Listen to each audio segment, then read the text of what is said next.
En ek dink as ons in Suid-Afrika net goedhartig was teenoor mekaar in die verlede en vandag nog na die beste van ons vermoë goedgesindheid probeer skep, 'n verskil probeer maak, mense respekteer, ons Christendom uitleef, ons weet liefde is waaroor dit eintlik gaan, kan ons help om 'n transformasiegolf oor ons land te laat rol, waarvan die uitwerking wonderlik sal wees, wat ons land onherkenbaar sal maak, baie beter vir al sy mense.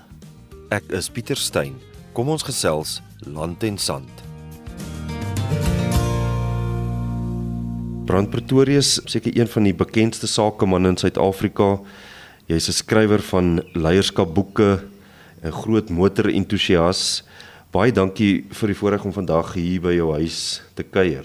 Pieter, die voorreg is myne, so dit bly vir my 'n raaisel hoekom jy eintlik met my wil gesels, want ek het nie die statuur of die beroemdheid van jou tradisionele gaste nie, maar in elk geval ek voel geëerd en ek sien uit om tyd saam met jou deur te bring.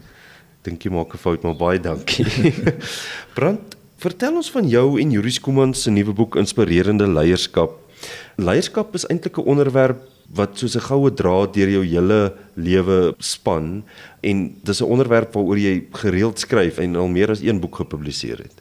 Ja, daar's 'n man met die naam van John Maxwell, wat 'n internasionale leierskapskundige is. En hy het 'n gesegde wat sê, everything rises and falls on leadership.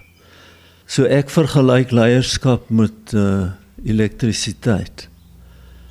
Ek sê waar daar swak leierskap is mense in die donker. Hulle weet nie in watter rigting hulle moet beweeg nie. Hulle weet nie wat hulle doelwitte is nie. Hulle is onbetrokke. Hulle resultate is baie swak, want hulle is letterlik of figuurlik gesproke in die donkerte. Maar aan die ander kant waar daar dinamiese, inspirerende leierskap is, weet mense waarheen hulle op pad is, hulle is entoesiasties, hulle is betrokke en hulle lewer goeie resultate. En ek praat van of jy die leier is van jou gesin, of van 'n sportspan, of van 'n besigheid, of van 'n gemeente, leierskap is die kritiese suksesfaktor. En natuurlik die wegspringpunt vir die goeie leierskap van mense is in die eerste instansie die leierskap van self. As jy jouself nie kan lei nie, dan staan jy eintlik glad nie 'n kans om ander mense te kan lei nie. So ek het 'n passie vir leierskap ontwikkel, omdat in die sakewêreld ondervind 'n mens voorspoed en teëspoed, en wanneer die teëspoed jou tref, dan moet jy abnormale uitdagings die hoof bied, en dit kan jy net doen deur middel van die hulp en die samewerking en die gekombineerde energie en inisiatief van jou span, van jou mense. Want sonder jou mense is jy eintlik tot baie min in staat, indien enige iets. Behalwe vir leierskap is in alles wat 'n mens al van jou gelees het en onderhoude van jou gehoor het, is daar 'n goue draad, en dis mense, of dit nou kliënte is en of dit personeel is en of dit jou span is. Waar kom die mense, die bewustheid van mense en die bewustheid van die belangrikheid van mense vandaan? Ja, ek het baie vroeg in my loopbaan het ek geleer dat ek nie al die wysheid in pag het nie. Ek het ook geleer dat as jy doeltreffend wil lei, moet jy respek verdien. Jy kan dit nie afdwing nie. En daar's mense wat baie meer gespesialiseerde kennis het, en as jy hulle kan mobiliseer om vir jou te help, om jou visie vir jou besigheid in realiteit om te skakel, dan moet jy deurdring nie net op die rasionele vlak nie, maar ook op die emosionele vlak. Ek het baie vir my mense by McCarthy en by Toyota gesê, before you can ask for a hand, you need to touch a heart. So, as jy nie die vermoë het om deur te dring na mense se harte nie, en dit kan jy net doen deur vir hulle om te gee en hulle te dien, dan gaan jy nie 'n span hê wat jou gaan help, 'n span wat betrokke is, 'n span wat spontaan hulle bes doen. So ek het gelukkig in 'n gesin groot geword waar spesifiek my ma 'n wonderlike rolmodel was, omdat sy haar Christendom op 'n baie praktiese manier uitgeleef het. En dit was om dienswillig te wees, lief te wees vir mense, om te gee vir mense. So dit is nie 'n inklinasie wat vir my vreemd was nie. Jy het in 'n stadium dink jy gesê jou ma was vir jou die eerste voorbeeld van diensbare leierskap. Ja, absoluut. Ek het in 'n huis groot geword. My pa was 'n tipiese Afrikaner, Calvinistiese pa van daardie tyd. Hy was baie streng, hy was het hoë standaarde gehad, hy het geglo aan dissipline, hy het geglo aan prestasie, ons moes altyd ons bes doen. Hy was die onbetwiste hoof van ons gesin. My ma aan die ander kant was die hart. Sy het omgegee, sy was lief vir ons, sy het ons aangemoedig, sy het nie respek of agting afgedwing nie, sy het dit verdien. En my ma het uit my oogpunt uit oneindig meer invloed op haar 4 seuns gehad as wat my pa miskien gehad het. En dit het by my die behoefte ingeskerp om 'n dienende leier te wees. Om te lei is ook om te dien. En die grondslag vir daardie filosofie is gelê deur my ma, en mettertyd het ek baie gelees van die leierskapsfilosofie van Jesus Christus. 'n Man met die naam van Robert Fleming het 'n boek geskryf in die middel 50's, hy was 'n Amerikaner. Hy het navorsing gedoen oor die mees invloedryke leiers wat die wêreld nog ooit geken het. En natuurlik was Jesus Christus op sy lys, want hy het miljarde volgelinge. En hy het, Fleming het gekyk na Jesus Christus deur 'n leierskapsbril en gesê hy het visie gehad, hy was 'n uitstaande kommunikator, hy kon 'n span bou, hy was die mees beginselvaste persoon ooit, maar die belangrikste is, hy was nederig, hy het die voete van sy disippels gewas, en die heel belangrikste was, hy was oneindig lief vir sy mense. Hy het trouens vir sy mense aan die kruis gesterf. So as 'n mens 'n aanhanger is van dienende leierskap, dan kan jy maar net die Nuwe Testament lees en in die voetstappe van Jesus Christus loop. Dit is die beste manier, in my opinie, om jou Skepper te verheerlik. Die beste manier is om sy leierskapsvoorbeeld na te volg. Kom ons gaan so effens terug Steynsrus in die Oos-Vrystaat, jy's daar gebore, maar jou eerste herinneringe was op Bultfontein, dink ek. Nie te ver van Bloemfontein af nie, en jou pa was hoof van die hoërskool op Bultfontein. Ja, jy's 100% reg. So die Vrystaat lê my nog steeds na in die hart. En ons het in die prinsipaalshuis gebly, wat 'n kliphuisie was, met 'n sinkdak op die skoolterrein. En ons was 4 seuns en Bultfontein het die grondslag gelê van 'n ewigdurende vriendskap tussen die 4 Pretorius boeties. En my pa het van ons verwag om baie goeie voorbeeld te stel uit elke oogpunt. Ons het dit uit sommige oogpunte gedoen, maar ons was ook maar tipies seuns. Ons het vrugte gesteel nogal in die predikant se tuin. Ons is uitgevang. Ons het allerhande kattekwaad aangevang. En ja, dit was plattelands. Ons het 'n koei gehad, Blommetjie. En ons het hoenders gehad. En die stofstrate van Bultfontein, dis waar ek groot geword het. Dis interessant, ek dink min mense van my ouderdom weet van die munisipale koeikamp, wat jy elke oggend en elke aand die koei moes gaan melk, en jy het ook 'n storieetjie daaroor.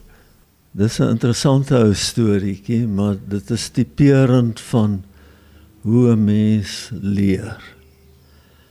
My pa het 'n baie vaste oortuiging gehad dat jy los nie jou werk halfpad nie.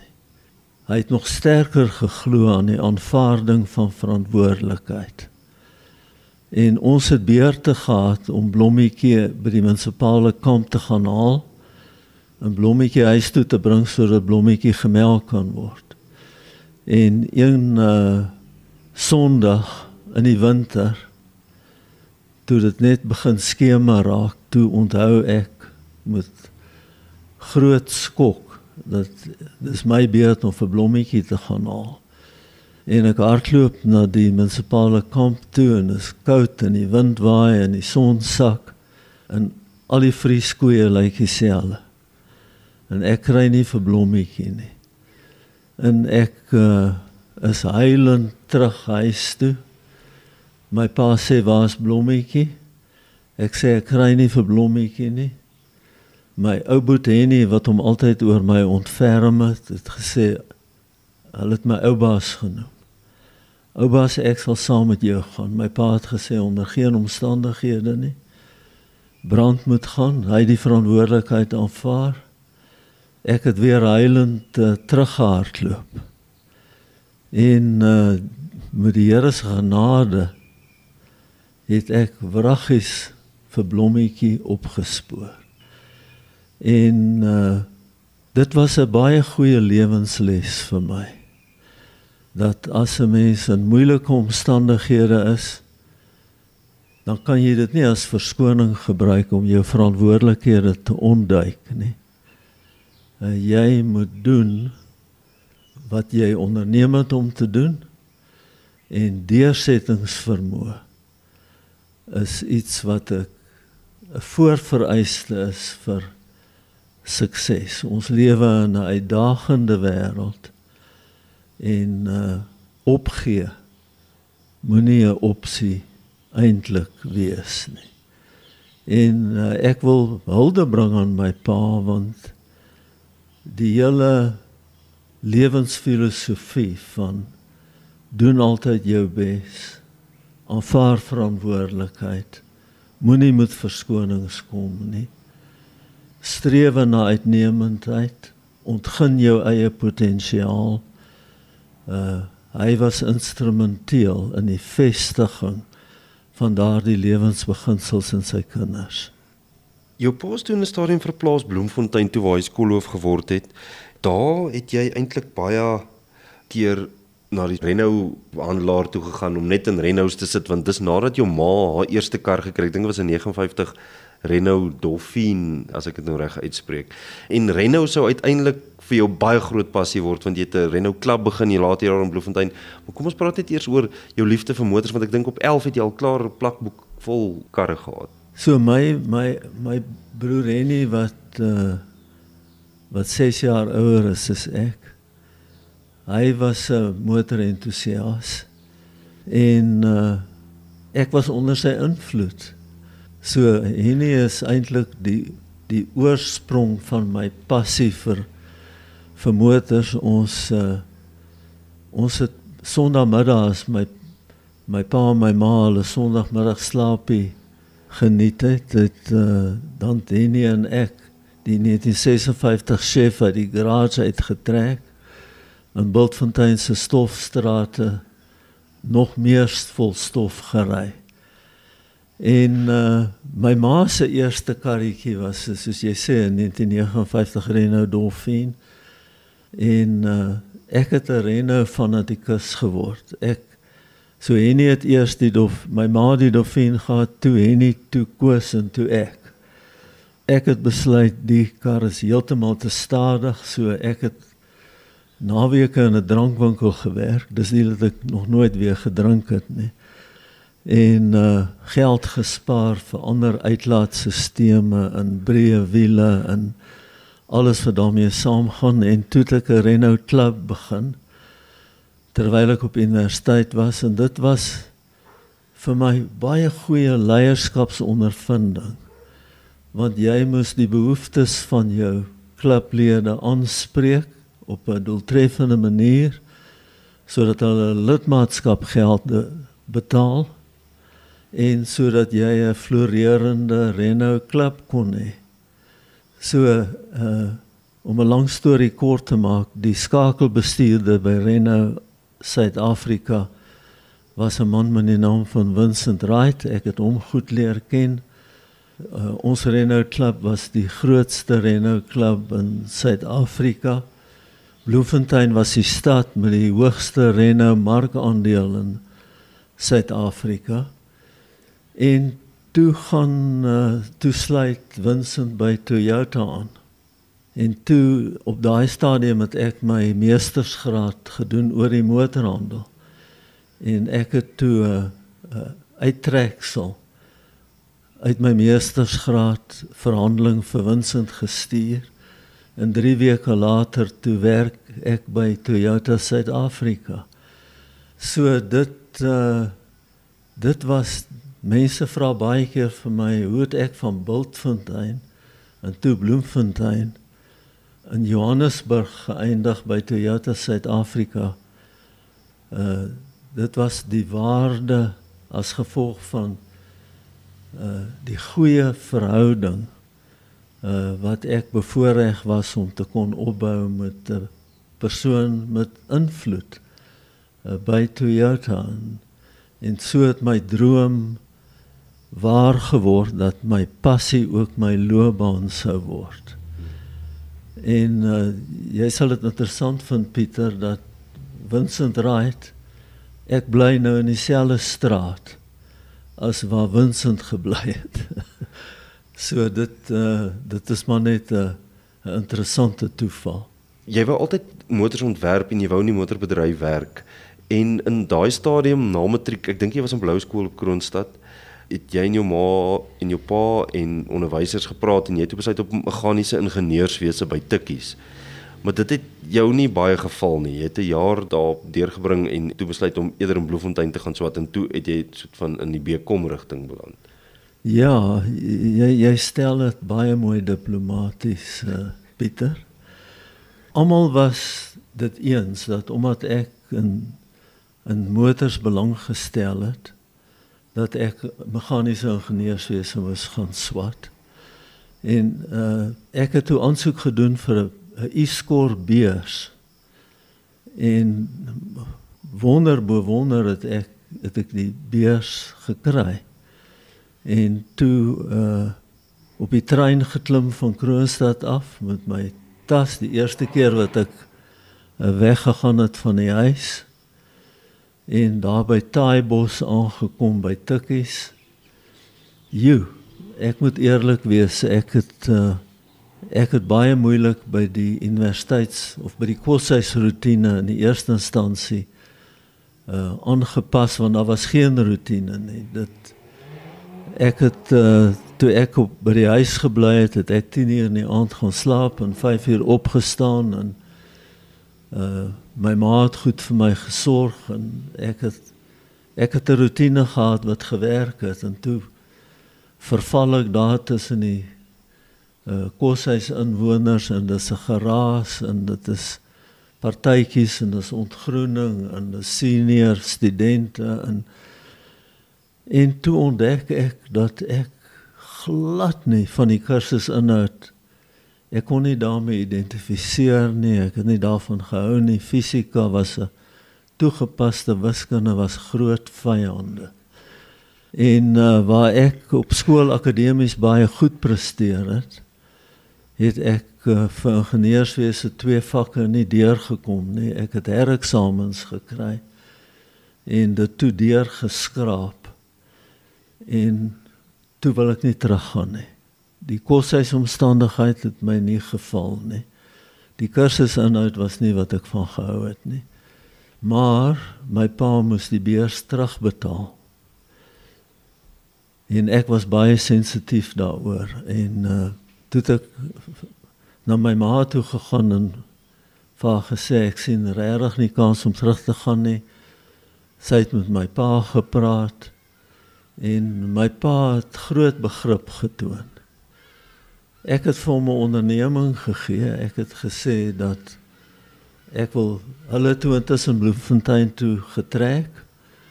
Ek sal gaan na die Universiteit van die Oranje Vrystaat. Hy hoef nooit weer vir my sakgeld te gee nie. Dit sal my bydra wees tot die terugbetaling van die beurs. Ek het sê naweke en vakansies by 'n drankwinkel gewerk. En toe het ek letterlik met die universiteit se handboek gesit en daardeur geblaai. En dit was my openbaring dat daar so baie alternatiewe was. Ek het die BCom rigting gekies. My pad het toe gekruis met 'n dosent in ondernemingsbestuur wat bemarking ingesluit het, professor Johan Norke. Hy het dit met soveel passie aangebied dat dit my entoesiasme ook aangevuur het. En dit is waar my liefde vir bemarking vandaan kom. My dosent, professor Johan Norke, het dit so interessant gemaak, so uitdagend. En dit is hoe ek op die ou end met 'n M.Com graad by Koffsies weg is. Enige Koffsie ken die skoolsaal of die H. van der Merwe skoolsaal. En dit is waar jy op die ou end vertel jou vrou die eerste keer gesien het.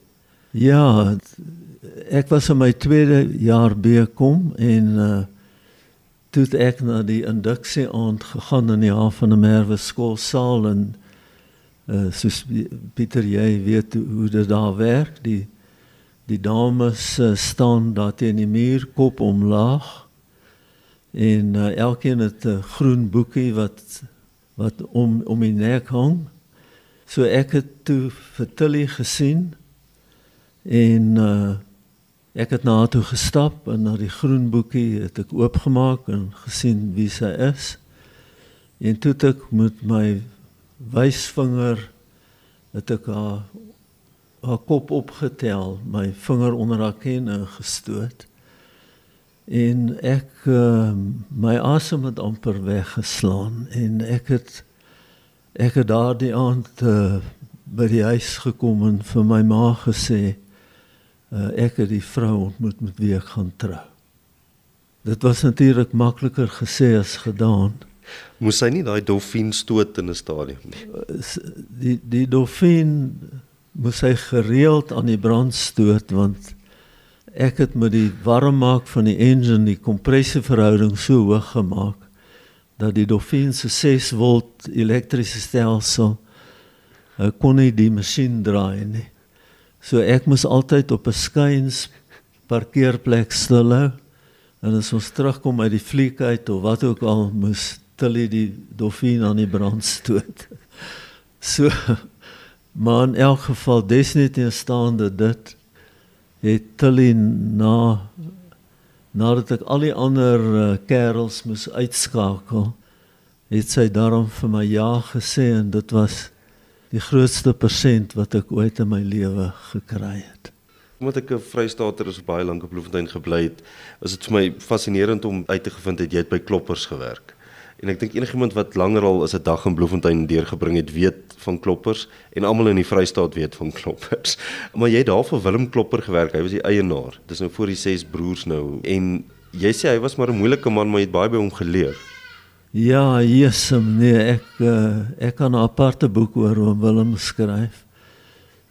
Ek het 'n ten volle geïntegreerde verantwoordelikheid gehad. Ek moes 6 uur in die oggend ingaan, voorraad uitpak, dan die voorraad merk, die regte pryse opsit, dan die voorraad verkoop, agter die toonbank gestaan, en dan in sekere gevalle in die middag laat of vroeg aand het ek 'n helper in 'n geel Datsun bakkie, 'n Kloppers bakkie, het ons teen trappe opgestoei met yskaste en stowe en goeders, en dit wat ons verkoop, wat ek verkoop het, moes ons ook aflewer. Oom Willem was streng, maar regverdig. Hy het 'n resultaatoriëntasie gehad. Ek het op die ou end die Kloppers mini-tak bestuur. Daar was niemand om te bestuur nie, want dit was net ek.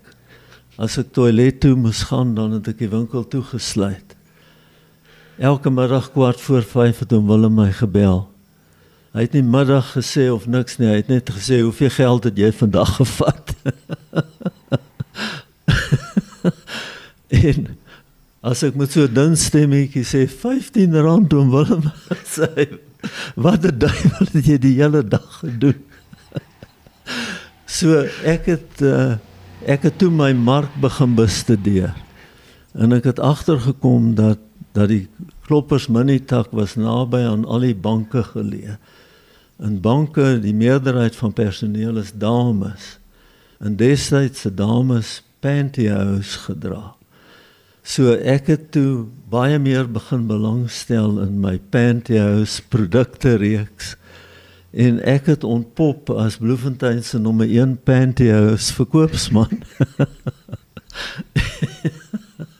En toe was ek nooit meer bang vir oom Willem se 4:45 oproep nie, want ek het met al die pantyhose wat ek verkoop het ek selfs oom Willem se sterkste verwagtinge het ek oorskry. So dis maar net een van die staaltjies. Wat ook fascinerend is dat jy in 'n stadium 'n vryskut joernalis vir Car Magazine was. Ja, jesem, ek sal vir Car vir ewig dankbaar wees. Ons het die munisipaliteit het 'n renbaan gebou in Bloemfontein by Brandkop, en destyds was daar 'n deel van die Car tydskrif wat gehandel het oor streekswedrenne.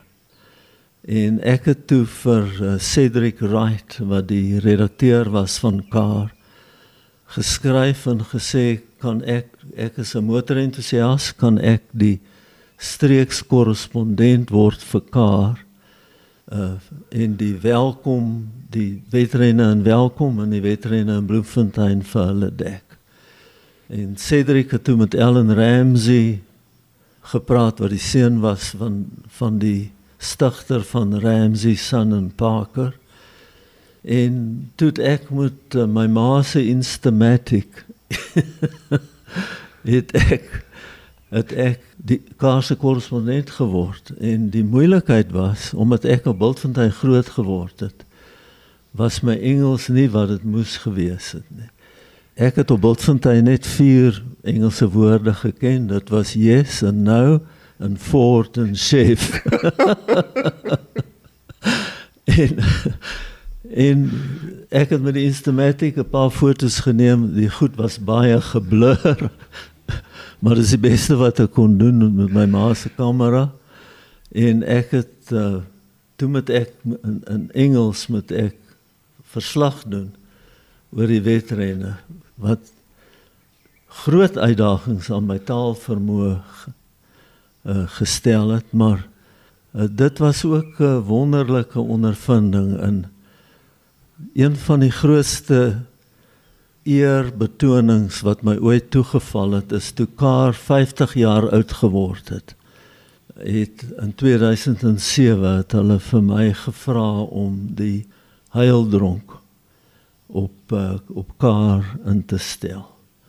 En tot vandag toe is ek baie goeie vriende met Ellen Ramsey, wie se pa Kaar begin het. Brand, jy het nou verduidelik hoe eintlik jou passie vir Renault eintlik gelei tot dat jy nou uiteindelik by Toyota Suid-Afrika beland het, maar een van die mense wat jy daar ontmoet het, of wat die eienaar van Toyota Suid-Afrika in daai stadium, Dr. Albert Wessels, daar's 'n auditorium ook op die Koffsie kampus na hom vernoem. Maar Albert Wessels het 'n baie beduidende invloed op jou gehad. Ja, die interessantheid is toe my pa skoolhoof was, hy was toen nog nie Dr. Wessels nie, hy was net Albert Wessels.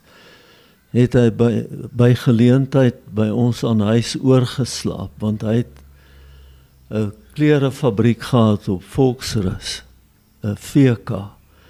En VK het onder andere skoolklere gemaak en Dr. Wessels het dit persoonlik bemark. Hy het Bultfontein se skoolkleerbaadjie gemaak. En so hy het van klerevervaardiging gegaan na voertuigverspreiding. En dis is 'n storie op sy eie. Ek was uitermate bevoorreg deur vir 15 jaar periode by Toyota Suid-Afrika waar ek onder sy voorsitterskap kon werk. Aanvanklik was ek 'n baie junior persoon, maar ek het die marknavorsingsdepartement begin by Toyota en derhalwe het ek toegang gehad tot Dr. Wessels en Colin Adcock, die bestuurende direkteur destyds. En ek het ontsaglik baie by Dr. Wessels geleer. Hy was 'n fascinerende persoon. Hy was een van die top Afrikaner sakemanne ooit. Ek was ook bevoorreg jare nadat ek by Toyota begin het, toe hy 80 jaar oud geword en toe die Japanners om Japan toe genooi en toe hy my as sy agterryer gekies. En toe het ek vir 'n week was ek bykans nag en dag in Dr. Wessels se geselskap en dit was so verrykend. Hy het nooit eintlik 'n normale geselskap gevoer nie. Hy het net vrae gevra. Hy het nooit oor die verlede gepraat nie. Hy wou altyd weet wat gaan ons in die toekoms doen om Toyota beter te maak, meer suksesvol. Hy was 'n visionêre persoon. Hy het ver in die toekoms ingekyk. Hy was beginselvas. Hy was in 'n mate, om 'n mooi Afrikaanse woord te gebruik, was hy beneek. Hy was moeilik. Die grootste kompliment, en hy het nie eintlik komplimente gegee nie, maar hy het eendag vir my gesê, Brand, jy's eintlik soos nog 'n seun vir my, maar jy gaan niks erf nie. En dit was ook so.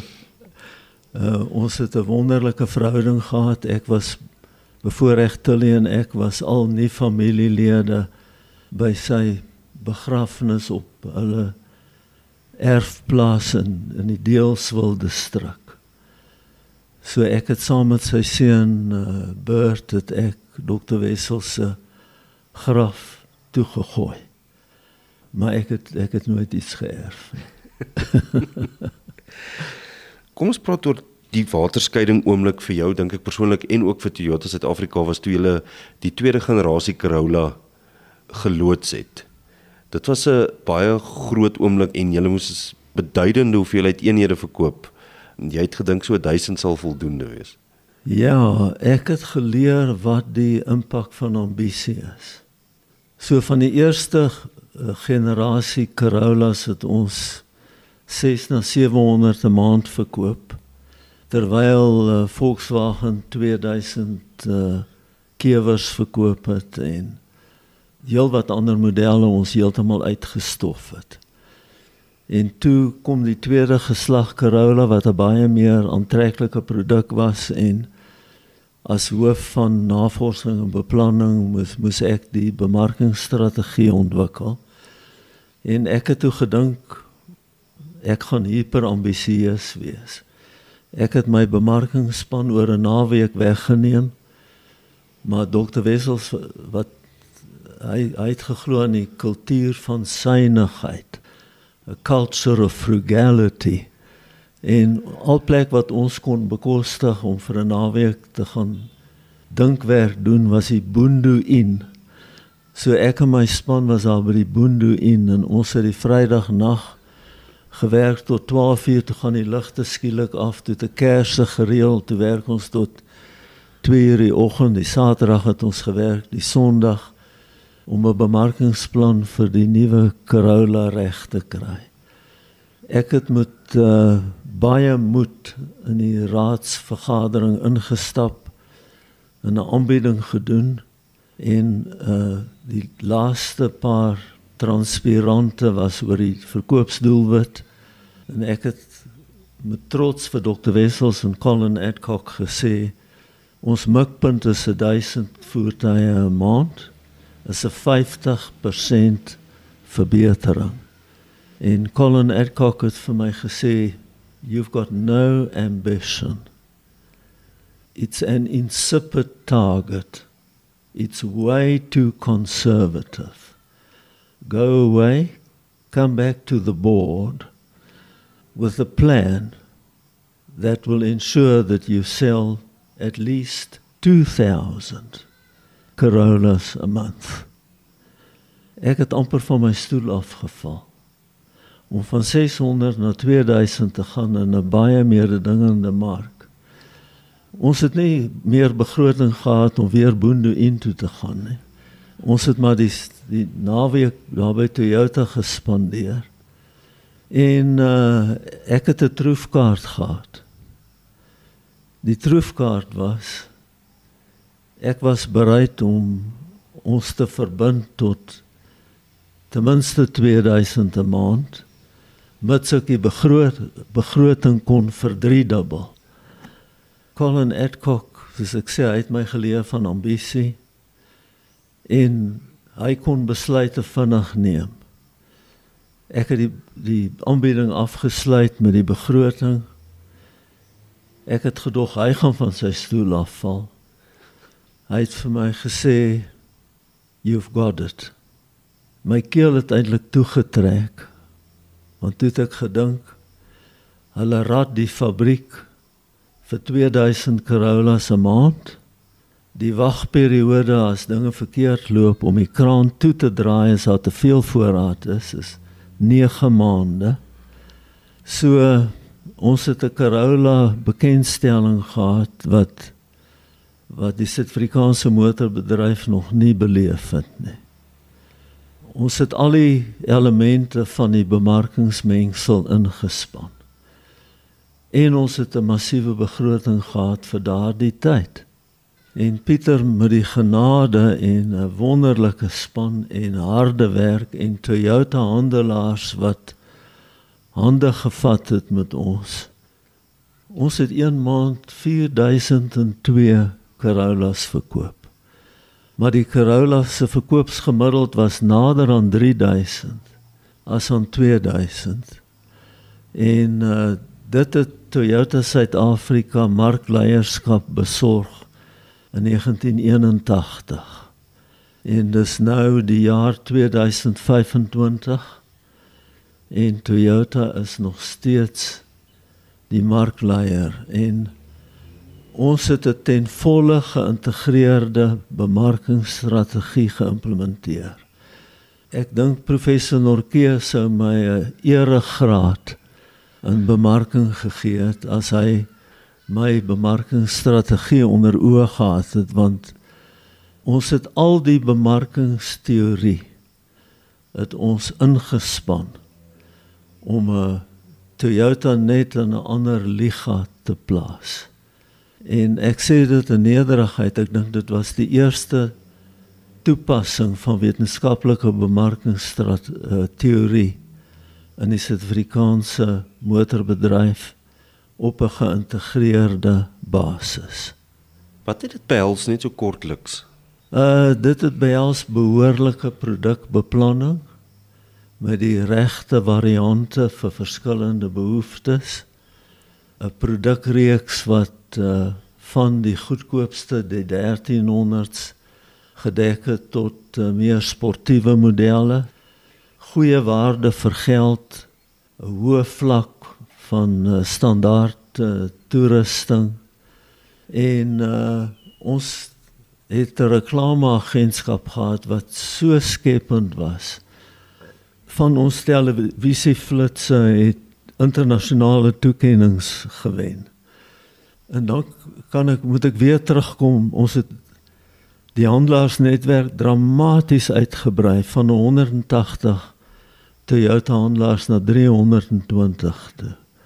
En ons handelaars het hande gevat met ons. Ons was nie net 'n Toyota span nie, ons was ook 'n Toyota familie.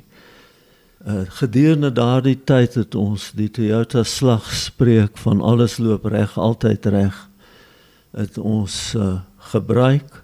Ons het 'n klanttevredenheidsprogram begin met die naam van Toyota Touch. En dit was die eerste keer dat 'n motorvervaardiger nommer 1 was in terme van markandeel en nommer 1 in terme van klanttevredenheid. En dit het tot volhoubare sukses gelei. So dit was 'n allesomvattende bemarkingsplan wat noukeurig uitgevoer is deur passievolle mense. Ek meen, ek doen nou nog 'n bietjie werk vir Toyota Suid-Afrika, en dan loop ek van my kollegas daar raak wat 40 jaar terug daar was. Toyota is net baie spesiaal. Die moedermaatskappy Toyota Japan, die waardes waarvoor hulle staan, en natuurlik Toyota Suid-Afrika, hulle kultuur, hulle omgee, hulle toegewydheid, hulle loyaliteit, hulle passie. Dis 'n uitsonderlike maatskappy, en alhoewel dit nou 'n vol filiaal is van Toyota Japan, het sekere van die kernwaardes van die Wessels familie het behoue gebly. Jy het nou genoem van daai klingel, alles loop reg, altyd reg Toyota. Ek wil dit nou nie sing nie, maar dit is ek een van die goed wat die bekendste was in Suid-Afrika.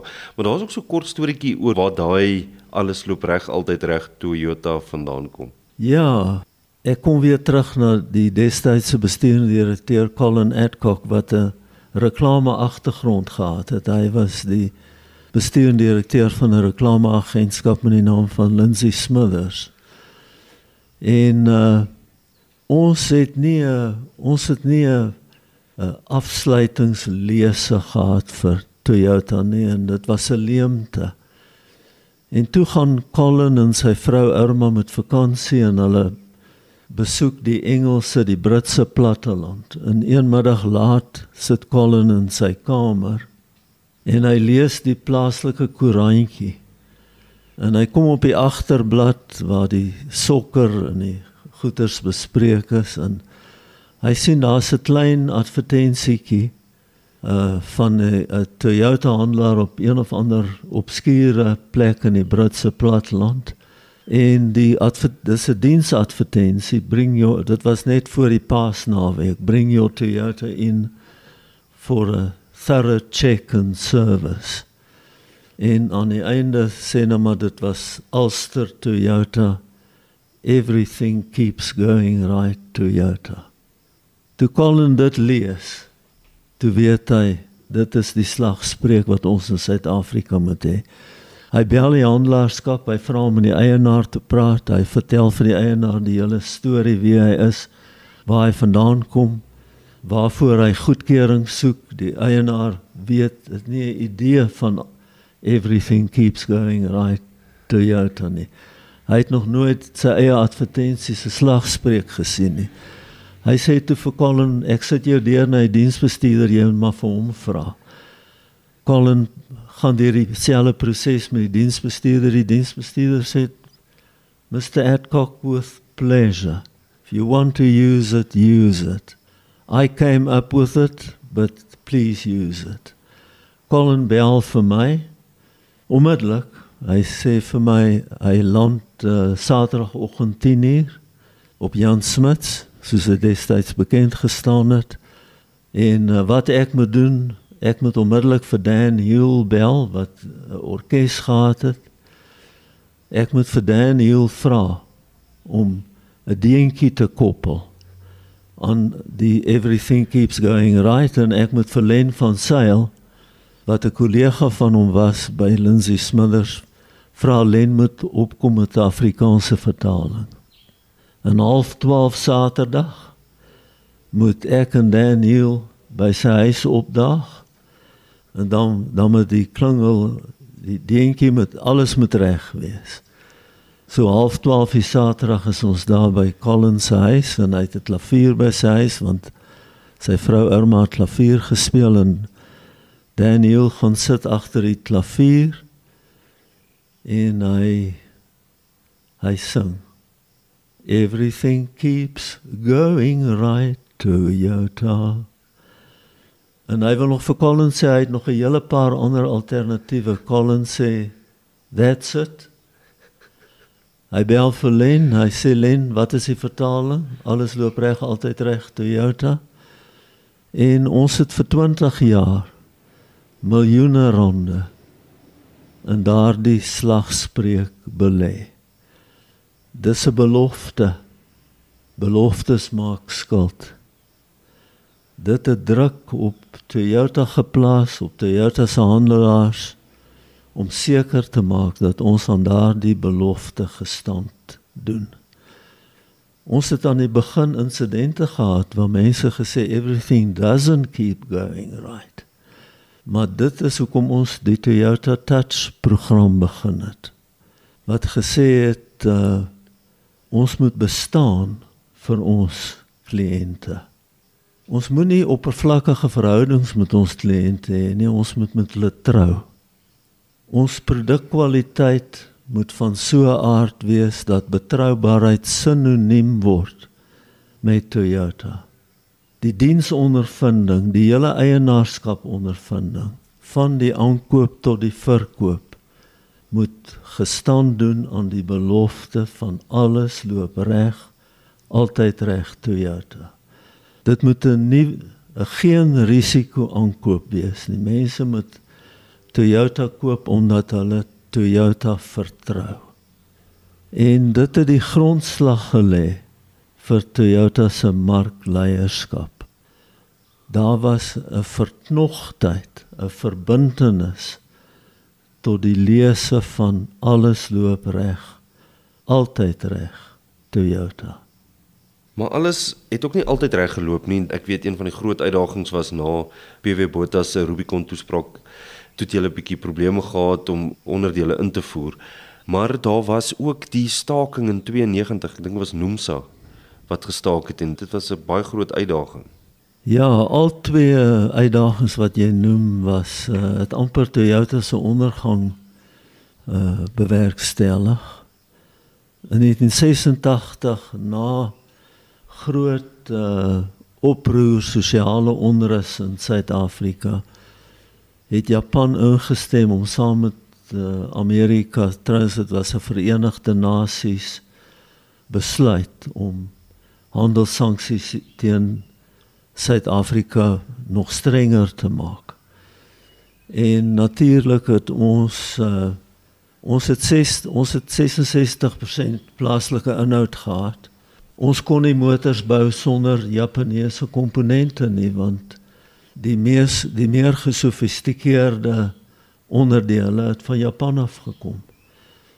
So Dr. Wessels se seun en ek is Japan toe en ons het gepleit. Ons het 8000 Zulus gehad by ons fabriek en diens. Ons het vir die Japanners vertel wat ons doen om hulle vaardigheidsvlakke te verhoog, die geletterdheidsopleiding, die mediese sorg, ons behuisingsskema, ons beursskema, en dat Toyota Suid-Afrika apolities was. Ons het by geen politieke bedrywighede betrokke geraak nie.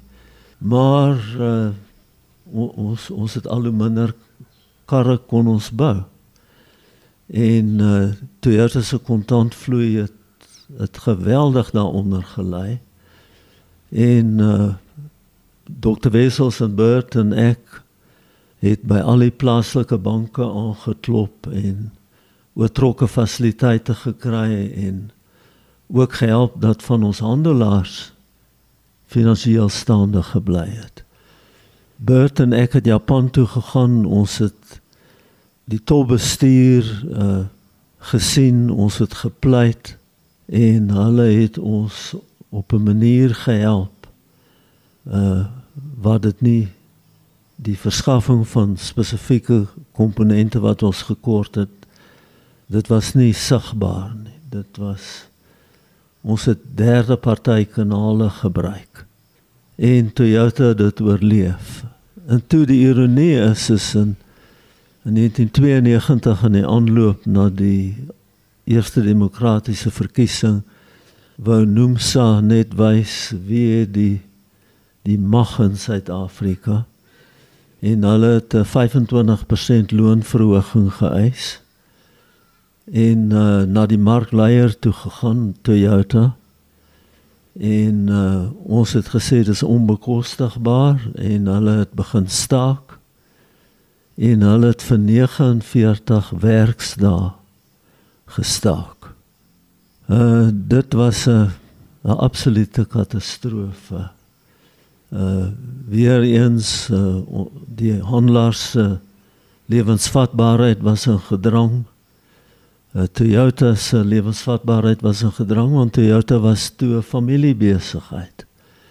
Ons het 1 miljoen Toyota voertuie op die pad gehad en ons personeel, ons kantoorpersoneel het in die aande en oor naweke onderdele getrek en verpak en versend om die 1 miljoen Toyotas op Suid-Afrika se paaie aan die gang te hou.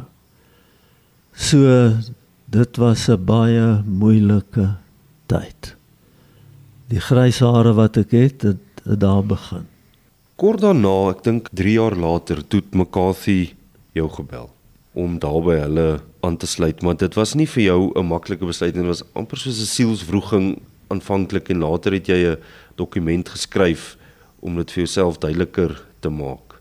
Ja, dit was 'n gevalle studie met baie kante wat ek vinnig sal opsom. Ek was 22 jaar by Toyota en dit was die gelukkigste beroepsjare van my lewe. Ek het ontsettend baie geleer, ek het kwaliteit mense leer ken, ek het ondervindinge deurgegaan wat net eenvoudig so verrykend was. Maar dit was 'n familiebesigheid en ek het geweet dat as die hoof van die bestuurende direkteur van Toyota SA bemarking, daar was geen verdere loopbaangeleenthede vir my nie, want Dr. Wessels se seun Bert was net 2 jaar ouer as ek en hy sou definitief die groep uitvoerende hoof van Toyota geword het, wat hy wel geword het. En so dit was die een kant. Ek het my in 'n loopbaan doodloopstraat bevind. Die tweede ding is, ek moes 'n lewenstylverandering maak, want ek het absoluut nag en dag gewerk. Ek het saam met Toyota gegroei, ek het al die handelaars geken, al die groot vlooteienaars, al die personeel. Ek het gemiddeld 13, 14 ure 'n dag gewerk. Ek meer as 200 nagte 'n jaar weggeslaap van die huis af. Ek het elke week Durban toe gevlieg na die fabriek toe. Ek het elke 3 maande Japan toe gevlieg. Ek het naweke gebruik om werk in te haal, leeswerk, toesprake voor te berei. Ek het my gesin en my vrou afgeskeep. McCarthy was toe die grootste motorkleinhandelgroep in Suid-Afrika en hulle voorsitter van McCarthy Motor Holdings was op aftree ouderdom. Hulle het 'n baie aantreklike aanbod aan my gemaak. Soos jy sê, dit was 'n sielewroeging, want ek was lief vir Toyota se mense. Dit sou behels dat ons van Johannesburg af Durban toe getrek het. Ons seuns was op universiteit hier by Universiteit van Johannesburg, behalwe ons jongste seun wat saam met ons getrek het. Ek het altyd baie belang gestel in die kleinhandelkant van die motorbedryf en McCarthy het 32 verskillende agentskappe gehad, McCarthy Toyota, McCarthy Nissan, McCarthy Peugeot, McCarthy Mercedes, McCarthy BMW, hulle het 138 takke gehad, 'n motorhuurmaatskappy met die naam van Budget, 'n veilingsmaatskappy, Birchmore, finansiële dienste maatskappy, 7.500 werknemers. Ek het hulle aanbod aanvaar. Aanvanklik was McCarthy toe ek daar aangesluit het, was 'n blue chip. Maar in 1992, voordat ek daar was, want ek is in 1995 na McCarthy, het McCarthy saamgesmelt met 'n ander kleinhandelgroep met die naam van Prefcor, wat klerasie en meubels en boumateriaal op krediet verkoop het aan die onderpunt van die mark. En Prefcor het die groot McCarthy groep absoluut op sy knieë gedwing, weens onverantwoordelike krediet gee. As jy 'n vingerafdruk kon aanbied, het jy met 'n sitkamerstel by beurs uitgeloop. Verbruikersgedrag het verander in 1996, 97 met die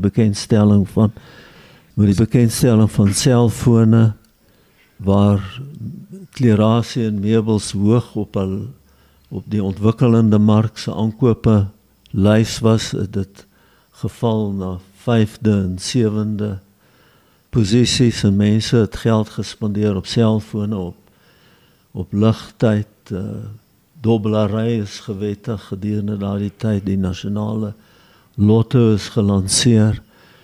En wat gebeur het in die Prefcor divisie het omset deur die grond geval en slegte skuld het deur die dak gegaan. Op die ou end het McCarthy 3 miljard rand in slegte skuld afgeskryf. En McCarthy is in 2001 met 15.000 werknemers is McCarthy insolvent verklaar. En toe het die raad van McCarthy vir my gevra om oor te neem as uitvoerende hoof van die McCarthy groep. Ek het ja gesê om een rede, en dit is dat my mense by McCarthy Motor Holdings sou die onskuldige slagoffers wees van McCarthy se bankrotskap. 7.500 van my mense sou in 'n onsekere wêreld gedompel word. Dit was daar wat ek nie sal vergeet nie. Dit was absoluut chaos as so 'n groot maatskappy op die randjie van bankrotskap staan met pensioenfondse wat in ons belê het en weduwees en wese, en die aandeleprys het geval van R21 na 18 sent. Ons het 8 banke R2 miljard geskuld. Ons mededingers het onmiddellik al ons goeie mense probeer wegrokkel. Ons kon nie kredietterme kry nie. Ons kontantvloei was hopeloos ontoereikend. Ek het elke oggend 6:30 vir 'n 3 jaar periode het ek saam met my finansiële direkteur gesit en het ons kontantvloei uitgewerk vir die volgende week, 2 weke, 'n maand, 3 maande. Ons het baie keer van ons besighede verkoop, goeie besighede om salarisse te betaal. Maar met die genade van bo en met die hulp van absolute ongelooflike mense, het ons dan geslaag om McCarthy oor 'n 3 jaar periode om te draai, weer winsgewend te maak en dit 'n aantreklike koop te maak vir die groot industriële konglomeraat Bidwest. So in 2004 het McCarthy 'n vol filiaal van die Bidwest groep geword. Mense sê vir my, as ek geweet het dat dit op my horison was, sou ek nie maar liewer by Toyota gebly het nie.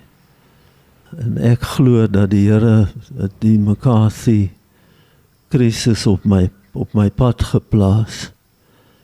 Ek moet sê ek het baie meer geleer in die donker valleie van McCarthy se bankrotskap as wat ek geleer het van die tydens die sonskyn daar by Toyota. Ek het van myself geleer, van my geloof. Ek het baie geleer van besigheid. Ek het geleer van mense. Ek het geleer van leierskap. En die feit dat ek deel kon gehad het aan die sukses van Toyota, die mislukking van McCarthy, die omdraai van McCarthy, sonder dat ek het besef het, het dit vir my 'n unieke ondervindingsbasis gegee, wat my in staat gestel het om my eerste boek te skryf, die jaar nadat ek uitgetree het. Ek sou nooit die genoegsame kennis of geloofwaardigheid gehad het. Want dit is nie 'n akademiese boek nie, dit is 'n baie praktiese boek. En dit het met pyn gepaard gegaan. Maar die lesse wat ek geleer het was van onskatbare waarde. Ja, dit is ongelooflik merkwaardig wat jy by McCarthy reg gekry het, jy en jou span. Ek weet nie of jy kortliks net wil vertel van daai artikel 417 proses wat Peniel Maduna, die destydse minister van Justisie, soort van 'n verhoor laat doen het oor die insolvensieverklaring. Ja, een van die McCarthy filiale wat ons nie kon red nie, was Retail Apparel Group. Hulle het 170 klerewinkels gehad. En ons het 4 banke, ons het fasiliteite by 4 banke gehad, 600 miljoen rand oortrokke fasiliteit. Ons het 'n omdraaistrategie geformuleer vir Retail Apparel, elke 3 maande teruggerapporteer aan die banke, en toe 'n dag nadat ons in beginsel goedkeuring gekry het dat die fasiliteite in stand gehou sal word, vir nog 3 maande het al 3 die banke letterlik minder as 24 uur later die fasiliteite onttrek. Dit was een van die moeilikste goed in my lewe. Ek was by 'n McCarthy Toyota raadsvergadering in Londen toe die sekretaresse 'n briefie inbring om te sê dat die bestuurende direkteur van Retail Apparel wou dringend my telefonies praat, 'n man met die naam van Dick Greef.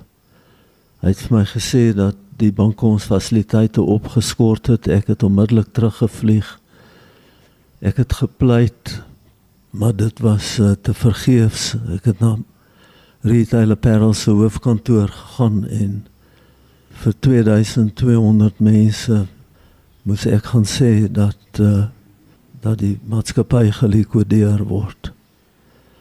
'n week of 3 later het die staat seksie 417 aanklag teen Retail Apparel aanhangig gemaak. Die essensie van die aanklag was roekelose handelsdrywing. Ons het roekeloos handel gedryf terwyl ons geweet het dat ons nie die genoegsame fasiliteite gehad het nie. Agterna het dit uitgekom dat SACAWU die vakbond het na Thabo Mbeki gegaan en gesê Retail Apparel is onder likwidasie. Dis die 4de groot korporatiewe maatskappy wat in daardie jaar gelikwideer is. Duisende SACAWU-lede het sonder werk gesit en hulle het vir Mbeki oortuig dat hy deur middel van sy minister van Justisie, Peniel Maduna, 'n voorbeeld moes maak van die korporatiewe sektor wat geen hart het nie, geen omgee nie, geen empatie nie, wat net links en regs besighede toemaak en mense op die straat los. Ek was 'n hoë profiel sakeman, ek was nie uitvoerende voorsitter, want my voltydse werk was by McCarthy. My taak was om eenmaal elke 3 maande Retail Apparel raadsvergadering te fasiliteer. Net een persoon het dagvaarding gekry en dit was ek. Die oggend toe ek by die verhoor opdaag was die SABC daar met 'n kameraspan. Peniel Maduna was daar, Business Day, Business Report, Financial Mail. Ek het my byna dood geskrik. Die staat het 'n advokaat aangestel. Ek sal nie sy naam noem nie. Dit was die mees aggressiewe persoon wat ek in my lewe ooit mee te doen gehad het. Dit het vir 11 maande het daar die seksie 417 verhoor aangegaan. My integriteit is in twyfel getrek. Die advokaat het vir my tientalle vrae gevra wat ek nie kon antwoord nie. Hy sal byvoorbeeld vir my sê op die 10de Maart het Retail Apparel van bankrekening ABC 123 R120 miljoen oorgeplaas na bankrekening B la. Hoekom is dit gedoen? En ek het gesê ek weet nie. Ek was nie die groep uitvoerende hoof nie, ek was nie die finansiële direkteur nie, ek was nie uitvoerende voorsitter. En so het hierdie advokaat my in die grond verneder.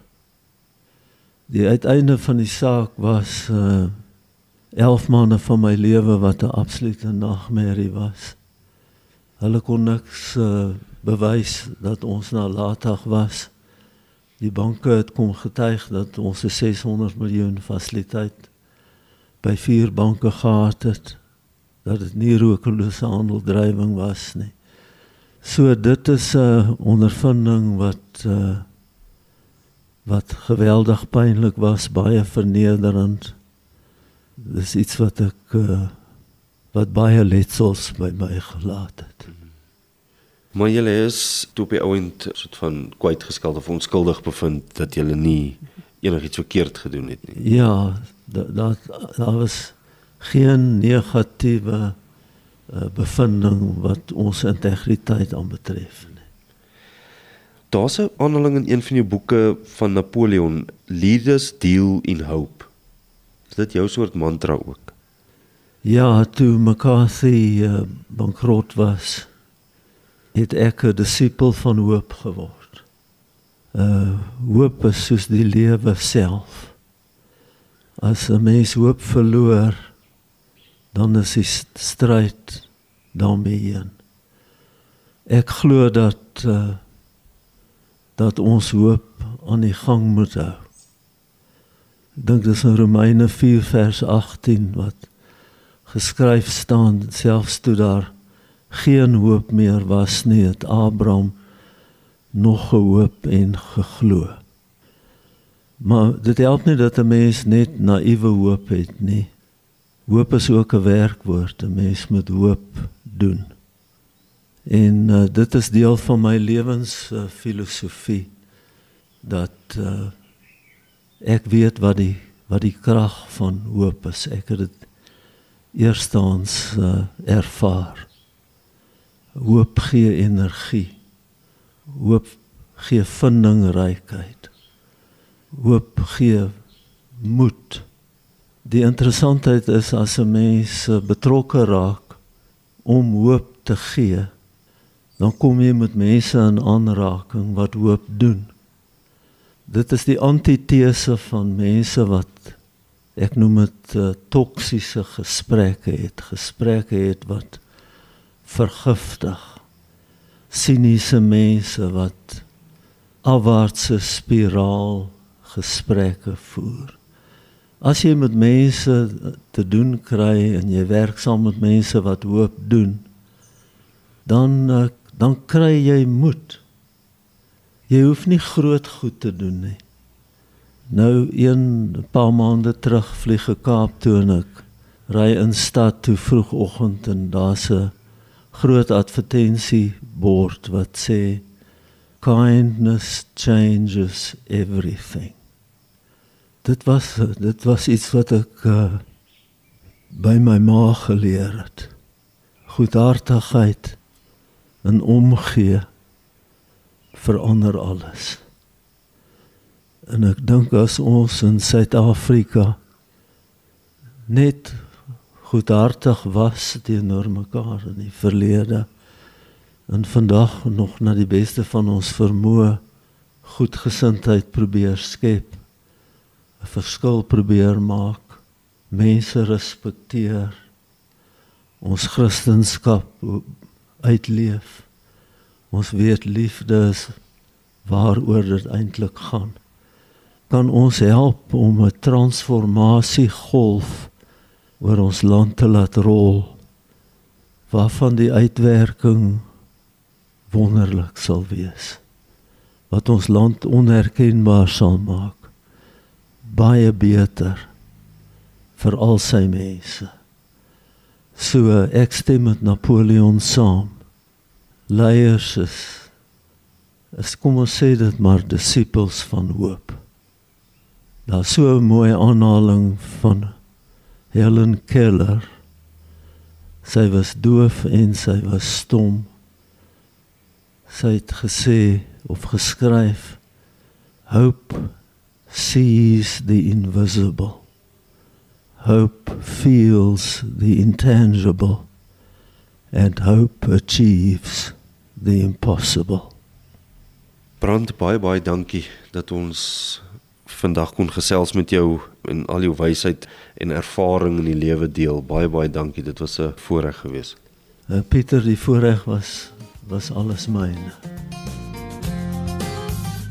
Elke Dinsdag gesels ek met nuusmakers, planmakers, bekendes en berigtes. Laat weet ons wat jy dink in die kommentaarveld onderaan hierdie pot gooi of stuur 'n e-pos aan info@rsg.co.za. Onthou om die follow knop hierbo te druk en kom gesels elke Dinsdag, land en sand.